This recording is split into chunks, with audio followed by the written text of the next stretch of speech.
अस्सलाम वालेकुम dear students. 10th class computer science की आज की इस वीडियो में हम लोग अपना लास्ट चैप्टर स्टार्ट करेंगे, that is digital entrepreneurship. Chapter number 8 है ये हमारा। अच्छा, इस चैप्टर के अंदर से जो सबसे इंपॉर्टेंट चीज़ वो ये कि इस चैप्टर के अंदर से हमारे पास शॉर्ट क्वेश्चंस भी हैं। 2 शॉर्ट क्वेश्चन है टोटल, यानी कि 4 मार्क्स, और फिर एक लॉन्ग क्वेश्चन भी है, क्योंकि जो लास्ट लॉन्ग क्वेश्चन है आपका वो चैप्टर नंबर 6 या चैप्टर नंबर 8 से होगा। तो अगर लेट से वो चैप्टर नंबर 6 से नहीं आता तो वो 8 से ऑब्वियसली कवर होगा। तो साथ साथ हमें हर टॉपिक के बारे में पता होना चाहिए कि ये लॉन्ग में है या शॉर्ट में है। तो ये जो पहला आज का टॉपिक है ना हमारा 8.2 आर्टिकल है, ठीक है जी, ये आपका शॉर्ट क्वेश्चंस के तौर पर ज़्यादा इंपॉर्टेंट है। अच्छा, इसके अंदर जो 8.1 आर्टिकल है वो जस्ट एक इंट्रोडक्शन है, वो सिर्फ आपको ये बता रहे हैं कि 9th क्लास और 10th क्लास की बुक में जो एंटरप्रेन्योरशिप का टॉपिक था, चैप्टर था, क्योंकि आपने ये चैप्टर नंबर 12 के तौर पे जो प्रीवियस बुक थी, इस साल थोड़े से उसमें कोई चेंजिंग आ गई हैं बुक के अंदर। तो खैर, जो आपका 9th क्लास का लास्ट चैप्टर था वो भी एंटरप्रेन्योरशिप पे था, और अब आपका 10th क्लास का जो लास्ट चैप्टर है वो भी एंटरप्रेन्योरशिप पे है, लेकिन दोनों में फ़र्क है। उसमें ज़रा बेसिक कॉन्सेप्ट थे, एक बेसिक बिजनेस को कैसे हमने क्रिएट करना है, बनाना है, फिर किस तरीके से हमने उसको मैनेज करना है, उसके लिए हमने कौन सी मार्केटिंग टेक्निक्स इस्तेमाल करके उसके अंदर प्रॉब्लम सॉल्विंग करनी है, उसके अंदर डिज़ाइन थिंकिंग का एक बड़ा इंपॉर्टेंट प्रोसेस था। बट ये जो डिजिटल एंटरप्रेन्योरशिप है, इसके अंदर हमने और भी ज़्यादा डिटेल में पढ़ना है कि कोई भी जो एंटरप्रेन्योर होता है, जब वो एक बिजनेस बिल्ड करता है तो सिर्फ वो पैसा ना कमाए, बल्कि वो रूल्स के साथ कंप्लायंस भी बनाए, किसी तरीके से ऐसा बिजनेस डेवलप करे कि जो रूल्स के अकॉर्डिंगली हो, जो लॉ के मुताबिक हो, जो लॉ के खिलाफ ना जाए, ठीक है जी। तो इन तमाम चीज़ों के बारे में, फिर वहाँ पे कौन कौन सा लॉ है, उनके प्रॉपर नाम है, इंट्रोडक्शन के पैराग्राफ में पढ़ भी सकते हो। ये सिर्फ आपकी रीडिंग पर्पस के लिए, इसके अलावा नहीं। और 8.1 आर्टिकल में भी सिर्फ यही बता रहा है कि from basic to advanced entrepreneurship, दोनों में एक छोटा सा डिफरेंस उन्होंने एक्सप्लेन किया, लेकिन वो शॉर्ट क्वेश्चन भी इवन नहीं है, सिर्फ आपके पढ़ने की हद तक आपने उसको जरा अंडरस्टैंड कर लेना है। 8.2 आर्टिकल हमारा जो पहला टॉपिक है, लेकिन यहाँ से ज़्यादातर शॉर्ट क्वेश्चंस ही कवर हो रहे हैं, ये लॉन्ग के तौर पे इतना इंपॉर्टेंट नहीं है। हाँ, अनइम्पॉर्टेंट मैंने हमेशा ही आपको बोला कि एक जो कंप्लीट हेडिंग होती है, अगर चैप्टर लॉन्ग वाला है तो देखें बेटे उसको लाजमी तौर पे लॉन्ग के तौर पे आप पढ़ लें, ठीक है जी। शॉर्ट भी तो तैयार करने हैं ना, तो ये लॉन्ग में भी कवर हो सकता है, लेकिन ये इंपॉर्टेंट नहीं है, ये बड़ा सिंपल सा शॉर्ट क्वेश्चन होंगे, वो आपने समझने जरा ध्यान से। इसमें 2 इंपॉर्टेंट टर्म्स है, प्रॉब्लम सॉल्विंग एंड अडाप्टेबिलिटी। देखें जी, मैं आपको बड़ा सिंपल पहले बता दूं, प्रॉब्लम सॉल्विंग के बारे में कुछ ना कुछ चीज़ें आपने 9th में B1 पढ़ी हुई हैं। प्रॉब्लम सॉल्विंग कहते हैं जब हम एक मसले को हल करते हैं, उसको हल करने का जो तरीका होता है ना, उसको प्रॉब्लम सॉल्विंग कहते हैं। बट ये प्रॉब्लम सॉल्विंग का प्रोसेस इतना सिंपल नहीं है कि एक प्रॉब्लम आई है उसका आपने सोल्यूशन निकाल लिया। नो, उसके अंदर ना कुछ फेजेस हैं। जैसे कि प्रॉब्लम को जब भी सोल्व करना है ना, ये स्ट्रक्चर्ड प्रॉब्लम सॉल्विंग के आगे 3 स्टेप्स लिखे हुए हैं, इसके अंदर 3 4 5 और भी निकल आ सकते हैं, ठीक है जी। 2 टर्म्स अंडरस्टैंड करनी है, प्रॉब्लम सॉल्विंग और अडाप्टेबिलिटी। पहले आपको सिंपल इंट्रोडक्शन दूं तो मैं बोलूंगा कि problem solving it is a process, it is a systematic process to solve any particular problem. किसी भी एक पर्टिकुलर प्रॉब्लम को सोल्व करने का जो सिस्टमैटिक का मतलब होता है स्टेप बाय स्टेप, ठीक है। उसके अंदर कुछ चंद एक स्टेप्स होंगे, उन स्टेप्स को फॉलो करते हुए जब आप एक प्रॉब्लम को सोल्व करोगे, that will be called as a problem solving process, ठीक है जी। नंबर 2 पे अडाप्टेबिलिटी। अडाप्टेबिलिटी का मतलब होता है कि जब आपकी सर्कमस्टांसेस, सिचुएशंस बदल रही हैं तो उनके मुताबिक आप अपना बिजनेस भी बदल रहे हैं, आप अपना बिहेवियर बदल लें, that is called as adaptability. यानी कि जब हम किसी चीज़ को अडाप्ट करते हैं, माहौल को जब बंदा जाता है किसी जगह पर, तो वहाँ के लोगों के मुताबिक, वहाँ के कल्चर के मुताबिक खुद को हमें अडॉप्ट करना पड़ता है ना, हमें वो तमाम चीज़ों को हमें खुद को चेंज करना पड़ता है, that is called as adaptability. तो बिजनेस में भी ये टर्म बड़ी इंपॉर्टेंट है कि जब भी टेक्नोलॉजी बदले, जैसे कि लेट से आज से अगर हम थोड़ा सा 30-40 साल पीछे चले जाएं तो बिजनेस के तरीक़ेकार कुछ और थे। शॉप्स के अंदर जो है वो मैनुअल रजिस्टर्स के ऊपर एंट्री करते थे लोग, अटेंडेंस का कोई सिस्टम नहीं था, ठीक है जी। लेकिन अगर आज देखें तो टेक्नोलॉजी के आ जाने की वजह से बहुत सारे अदारों ने, बहुत सारे शॉपकीपर्स ने, इवन बहुत सारे मॉल्स के अंदर, मेडिकल स्टोर्स के अंदर जो जितना भी स्टाफ होता है जो ड्यूटी पे आता है, उनके लिए उन्होंने प्रॉपर बायोमेट्रिक ले आए हैं, यानी कि आपने प्रॉपर फिंगरप्रिंट लगाना है तो आपकी अटेंडेंस मार्क हो जाएगी। इवन स्कूल्स के अंदर इस चीज़ को अब इंस्टॉल कर दिया गया। क्यों? क्योंकि टेक्नोलॉजी बदली, तो आपने टेक्नोलॉजी को अडाप्ट किया। बात समझ आ गई? तो ये that is called as adaptability के माहौल के मुताबिक आप बदल जाते हो। स्ट्रक्चर्ड प्रॉब्लम सॉल्विंग क्या होता है? जिसके अंदर प्रॉपर स्टेप, ये स्ट्रक्चर्ड का वर्ड आपको सिर्फ यही बता रहा है कि आपने एक प्रॉपर एक फॉर्मूला इस्तेमाल करना है। ये नहीं कि प्रॉब्लम फेस की बस उसका सोल्यूशन निकाला, नो, चेक करना है कि प्रॉब्लम का रूट कॉज क्या है, अंडरस्टैंडिंग अच्छे तरीके से आपने वो सारी चीज़ों की करनी है। आपने समझना है बात को कि एक्चुअली मसला है क्या, सोल्यूशन कौन कौन से हैं, बेस्ट सोल्यूशन कौन सा है, इस तरह से। तो इसमें हमारे पास 3 स्टेप्स हैं। आप अपना आर्टिकल पढ़े तो आपको यही मिलेगा, आइडेंटिफाई अ प्रॉब्लम, नंबर 1 पे हमने ये काम करना है। Secondly, understand why the problem is happening, ठीक है जी, अंडरस्टैंड द रीजन मैंने लिख दिया सिंपल। और नंबर 3 पे डिसाइड द बेस्ट सोल्यूशन, कि उस चीज का सोल्यूशन क्या है, प्रॉब्लम सॉल्विंग करनी है ना।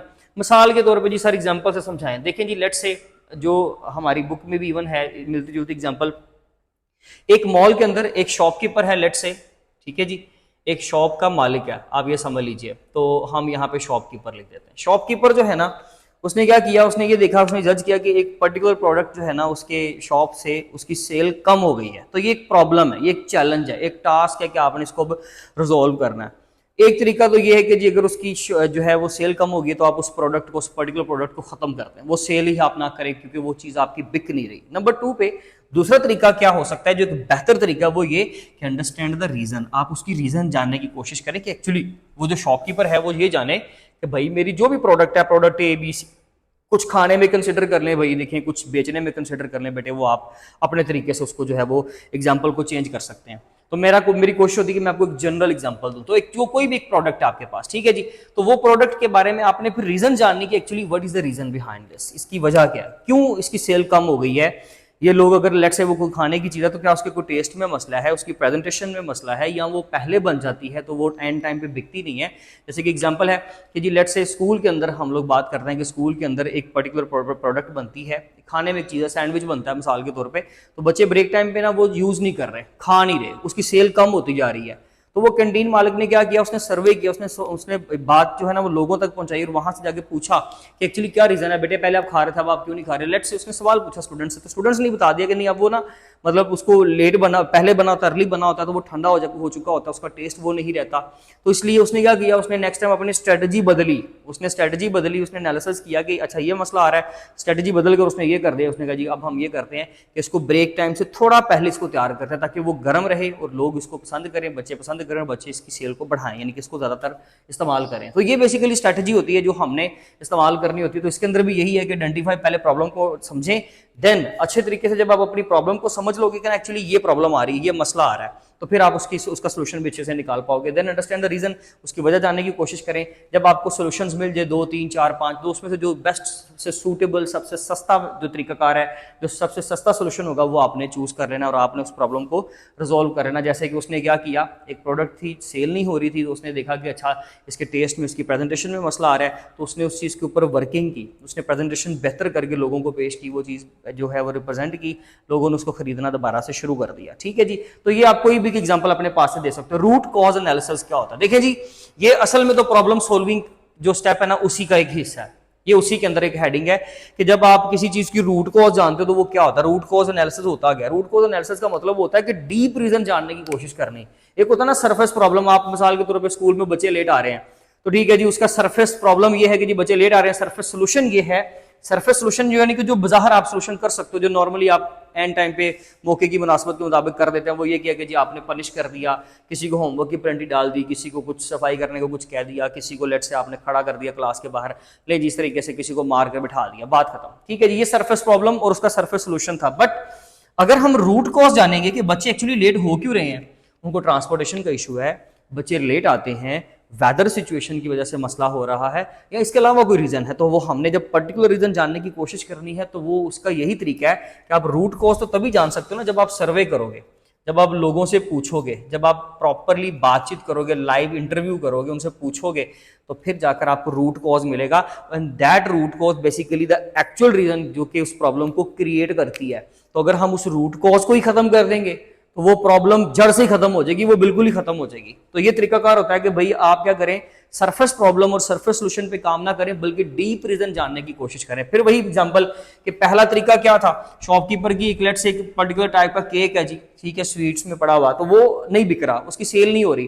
पहला तरीका तो ये कि ये प्रोडक्ट है जो भी है ना, इसको खत्म कर दिया जाए। शॉपकीपर का डिसीजन ये हो यार इसको खत्म कर दें, ये सेल तो हो नहीं रही, हमारा पैसा जाया करवा रहा है ये, क्योंकि डेफिनेटली आपने शेफ को भी पे करना है, फिर प्रेजेंट कर रहे हो आप, उतनी जगह भी वो घेर रहा है, फिर आप उसके मुताबिक उसकी रिप्लेसमेंट में कोई और प्रोडक्ट भी नहीं बना रहे और वो भी नहीं बिक रही, तो आपको तो नुकसान हो रहा है हर तरफ से। तो आपने ये डिसीजन लिया कि जिसको खत्म कर दें, ये रूट ये आपका सरफेस प्रॉब्लम था और इसका सरफेस सोल्यूशन यही कि आप इसको खत्म कर दें। लेकिन नंबर 3 पे जो बंदा होता है वो अच्छे तरीके से जो अपनी प्रॉब्लम को समझ के उसके खिलाफ काम करता है, जिसको हम रेजिलियंस भी कहते हैं, अभी हमने पढ़ना है ये, तो फिर वो क्या करेगा, वो रूट कॉज जानेगा, वजह जानेगा कि अच्छा यार ये प्रॉब्लम है, देन उस प्रॉब्लम का सोल्यूशन निकालेगा। That is called as root cause analysis. Number 3 पे हमारे पास एक अलग चीज है जी, वो इसी के अंदर आएगा स्वॉट एनालिसिस, जिसमें SWOT 4 कैपिटल लेटर्स हैं, स्वॉट एनालिसिस। अब ये SWOT एनालिसिस क्या है? S stands for strength, W stands for weaknesses, and O stands for opportunities, and T stands for threats. तो strengths, weaknesses, opportunities and threats, ये 4 चीजें हैं। अगर हम इन 4 चीजों का एनालिसिस करें ना, तो हमें हमारा बिजनेस अभी कहाँ पे खड़ा है, ठीक है जी, और फ्यूचर में हम क्या एक्सपेक्ट कर सकते हैं, या फ्यूचर में कैसे इसको बेहतर कर सकते हैं, ये तमाम चीजें, यानी कि हमारा रिवॉर्ड क्या होने वाला है फ्यूचर में, ये भी, या फिर फ्यूचर में हमें किस चीज के ऊपर काम करना चाहिए, ये भी, ये सारी चीजों के बारे में हमारे करंट सिचुएशन जो है ना हमारी, वो हमें सारी बता देता है कि लो जी आपकी ये पोजीशन है बिजनेस की, और ये बिजनेस का आगे फ्यूचर है, वो खराब होने वाला है या वो सही होने वाला है, या वो आपको बनाने वाला है या वो आपको बिगाड़ने वाला है, ठीक है जी। वो सारी चीजें बताता है। कौन बताता है जी? स्वॉट एनालिसिस। स्ट्रेंथ्स, सबसे पहले स्ट्रेंथ्स आता है, यानी कि जो हमारी बिजनेस की जो है अच्छी चीजें हैं, जो हम अच्छे से परफॉर्म कर रहे हैं, जो हम क्वालिटीज प्रोवाइड कर रहे हैं। मिसाल के तौर पर आप प्रोडक्ट की बात कर लें, तो एक प्रोडक्ट की जो है वो बड़ी अच्छी पैकेजिंग भी हो रही है, प्रॉपर टाइम पे डिलीवरी भी हो रही है, स्टाफ भी आपका टाइम पे आ रहा है, उसके ऊपर काम कर रहा है, प्रोडक्ट की प्रेजेंटेशन बड़ी अच्छी है, प्रोडक्ट की क्वालिटी बड़ी अच्छी है, ब्रांडेड चीज़ है, लॉन्ग लास्टिंग चलती है, लोग उसको पसंद कर रहे हैं, उसकी प्राइसिंग भी आपको अच्छी मिल रही है, प्रॉफिट भी अच्छा अर्न करके दे रही है।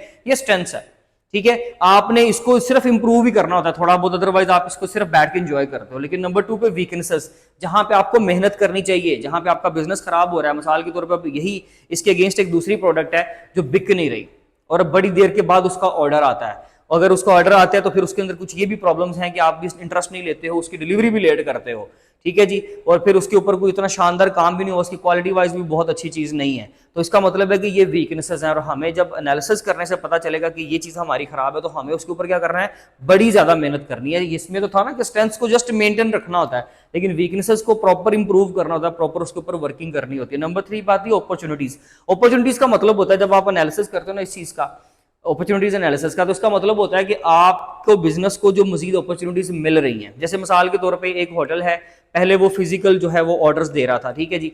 अब फिजिकल ऑर्डर देने के, यानी कि फिजिकल ऑर्डर्स पिक कर रहा था, लोग आते थे, वो चीज बाय करते थे, और वो क्या करता था, सेल कर देता था अपनी कोई भी प्रोडक्ट, खाने में वट एवर कोई भी चीज। लेकिन जब बाद में वक्त गुजरने के साथ साथ आप डेफिनेटली, क्योंकि ऑनलाइन टेक्नोलॉजी आ गई है, तो लोगों ने ऑनलाइन ऑर्डरिंग करना शुरू कर दी, कॉलिंग करना शुरू कर दी। तो उसने क्या किया, अपनी एक फूड डिलीवरी ऐप बना दी, उसकी एक प्रॉपर ऐप बनाई, उसके ऊपर बंदे काम पे लगाए, और उसने खास 2-3-4 वर्कर्स हायर किए जो कि डिलीवरी बॉयज के तौर पे काम करेंगे, और उन तमाम लोगों को वो सर्विसेज प्रोवाइड करेंगे। तो ये क्या था, ये आपकी एक और अपॉर्चुनिटी में एक चीज में और इजाफा होगा कि आप ऑनलाइन ऐप भी अपनी चला रहे हो अब, ठीक है जी। उसके जरिए से डेफिनेटली बिजनेस इनहैंस करेगा, खराब नहीं होगा। तो कभी कभी बिजनेस आपके लिए अपॉर्चुनिटीज भी पैदा करता है। इसी तरह से आप कोई भी एग्जांपल दे सकते हो। थ्रेट्स का मतलब होता है जो आपके बिजनेस को नुकसान हो रहा होता है। मिसाल के तौर पे नुकसान की कोई वजह चीज बन जाती है। मिसाल के तौर पे एक कॉम्पिटिटर आ जाता है और प्राइसिंग भी लो देता है, यानी कि आप एक चीज अगर 10 रुपए की बेच रहे हो तो वो 8 रुपए का रेट लगा देता है, 8.5 का लगा देता है, 9 रुपीज, 6 रुपीज, यानी कि वो आपसे सस्ती चीज बेच रहा है। तो ऑब्वियसली वो आपको हिट तो करेगा, आपको मसला तो होगा ना उस चीज से कि आपकी सेल रुक जाएगी, क्योंकि लोगों को तो फायदा चाहिए। सेम प्रोडक्ट उनको कम पैसे में मिलेगी तो उनका आपके साथ कोई रिलेशन नहीं है, बिजनेस में कोई रिलेशनशिप नहीं होता। वो क्या करेगा, कस्टमर आपको छोड़ के दूसरे की तरफ शिफ्ट कर जाएगा। ये थ्रेट्स होते हैं कि जब आपको इकोनॉमी प्रॉब्लम आती है, जब प्राइसिंग चेंज हो जाती है, फ्यूल प्राइसिंग चेंज हुई, तो आपके पूरे कंट्री के अंदर चीजों की जो है वो खराबी पैदा हो जाती है, ऐसी है ना। तो ये बेसिकली इस तरह की जो सिचुएशंस होती हैं, जब आपका कोई कॉम्पिटिटर आ जाए, या फिर प्राइसिंग का इशू आप फेस कर रहे हो, या उस प्रोडक्ट की जो है वो आपको रॉ मटेरियल, यानी कि जिस चीज से वो आप चीज बनाते हो वो नहीं मिल रही, या उसकी प्राइसिंग बड़ी तेज हाई हो गई है, तो ऐसी सिचुएशन में आपको थ्रेट्स फॉलो करने पड़ते हैं। इन चारों चीजों के ऊपर, इनमें से इसके ऊपर हमें जस्ट इसको मेंटेन करना पड़ता है, और इसको हम लोगों ने इंप्रूव करना होता है। अपॉर्चुनिटीज हमें ये बताती हैं कि हमें क्या मजीद चीजें अडॉप्ट कर लेनी चाहिए, और थ्रेट्स बताते हैं हमें कि ये चीज है और हमें अब इस सिचुएशन से इस सिचुएशन को फेस करना है, ठीक है जी। अडैप्टेबिलिटी एंड रेजिलियंस, अब ये बड़ी मजे की टर्म है। अडैप्टेबिलिटी मैं आपको पहले बता चुका हूं, ये वही है, respond to change in market और टेक्नोलॉजी, यानी कि आपने क्या करना है, मार्केट के अंदर कोई चेंज आया है, कोई टेक्नोलॉजी बदली, तो आपने उसके मुताबिक अपनी चीज बदल लेनी है। That is called as adaptability. Example आपके सामने, आपने इसको पढ़ लेना है। रेजिलियंस का क्या मतलब होता है, एक बिजनेस एक बड़े खतरे या एक बड़ी प्रॉब्लम के बाद, रिकवर करने के बाद जब दोबारा से स्टैंड अप होता है ना, इस एबिलिटी को, इस स्टैंड अप की एबिलिटी को, दोबारा से अपने आप को मेंटेन करने, दोबारा से अपने आप को इंप्रूव करने की एबिलिटी को, एक प्रॉब्लम के बाद अपने आप को इंप्रूव करने की एबिलिटी को हम क्या कहते हैं, रेजिलियंस कहते हैं। यानी कि जब हम किसी चीज को अपोज करके फिर से दोबारा से जानदार बन के खड़े हो जाते हैं, that is called as resilience. अब ये वही इस्तेमाल होता है जैसे मैंने आपको यहाँ पे एग्जांपल दी थी कि एक प्रोडक्ट है, आपने यहाँ को छोड़ दें, सरफेस सोल्यूशन क्या है कि उसको छोड़ दें, लेकिन रूट कॉज अगर आप उसको फाइंड करोगे तो रेजिलियंस ये कहती है कि भाई आप क्या करें, सेट बैक रिकवरी दें। सेट बैक रिकवरी का मतलब होता है कि आपने उस चीज के ऊपर प्रॉपर काम करना है, लड़ना है, उसकी रूट कॉज जाननी है, उसका एनालिसिस करें, स्वॉट एनालिसिस करें, उसका जो है वो रूट कॉज एनालिसिस करें, एंड देन आप उस प्रोडक्ट के ऊपर मेहनत करें, बजाय उस चीज को छोड़ देने के आप उसको इंप्रूव करके दोबारा से मार्केट में लेकर आए, प्राइसिंग चेंज कर दें उस प्रोडक्ट की, या उसकी प्रेजेंटेशन चेंज कर दें, पैकेजिंग चेंज कर दें, डिलीवरी हाई तेज कर दें, स्पीडली आप वो चीज की प्रोडक्ट की डिलीवरी करना शुरू कर दें, वर्कर्स हायर करें मजीद। यानी कि लेट्स से एक होटल में लोगों को ये एक मैनेजर है, उसने मिसाल के तौर पे एक सर्वे किया, उसको फील हुआ कि जी अब हमारे ना होटल के अंदर लोगों ने कम आना शुरू कर दिया। अब वो क्या करेगा जी होटल बंद कर दे, मालिक को ये मशवरा देगा? नो, वो क्या करेगा, वो रेजिलियंस करेगा, वो रेजिलियंस की प्रॉपर्टी यूज करेगा। इसका मतलब ये होगा कि वो सेट बैक रिकवरी देगा। इसका मतलब ये हुआ सेट बैक रिकवरी का कि उसने क्या करना है, सारा एनालिसिस करना है। उसको पता चला कि जी हम डिलीवरी जो है वो लेट देते हैं, या ऑर्डरिंग सिस्टम हमारा थोड़ा लेट कर देता है, वेटर जो है वो लेट ऑर्डर लेता है, या ऑर्डर टेकर जो है वो लेट ऑर्डर लेता है और वेटर उसको लेट सर्व करता है, ये प्रॉब्लम्स आती हैं। तो वो उसके ऊपर मेहनत करे, मजीद जो है वो आपके वर्कर्स को मजीद हायर करे, एंड देन उसको अच्छे तरीके से चलाने की कोशिश करे, तो वो चीज़ें बेहतरी की तरफ आ जाएंगी। Obviously that is called as resilience, कि जब एक एंटरप्रेन्योर डरता नहीं है, हारता नहीं है, अगर उसको नुकसान हो रहा हो तो वो झुकता नहीं है, बल्कि वो उस चीज के साथ लड़ता है और दोबारा से आगे चलता है। ठीक है जी, ये बेसिकली आपके सारे शॉर्ट क्वेश्चंस थे, सारे ही शॉर्ट क्वेश्चन थे, बहुत इंपॉर्टेंट। जिसमें मैं अगर बोलूं तो ये स्वॉट analysis that is the most important short question. इसके एमसीक्यूज भी बन सकते हैं, एब्रीवेशन के साथ भी आ सकता है। Root cause analysis number 2 second short question. Simple जो है प्रॉब्लम सॉल्विंग एडेप्टेबिलिटी में फर्क भी आ सकता है, शॉर्ट क्वेश्चंस भी आएंगे। एडेप्टेबिलिटी एंड रेजिलियंस की टर्म में आपने रेजिलियंस में वही एक्सप्लेन कर देनी है, वो रेजिलियंस की ही डेफिनेशन है। ठीक है जी, सेट बैक रिकवरी, इसका स्क्रीनशॉट ले ले। बाकी इंशाल्लाह नेक्स्ट वीडियो में मिलते हैं, तब तक अपना ख्याल रखें।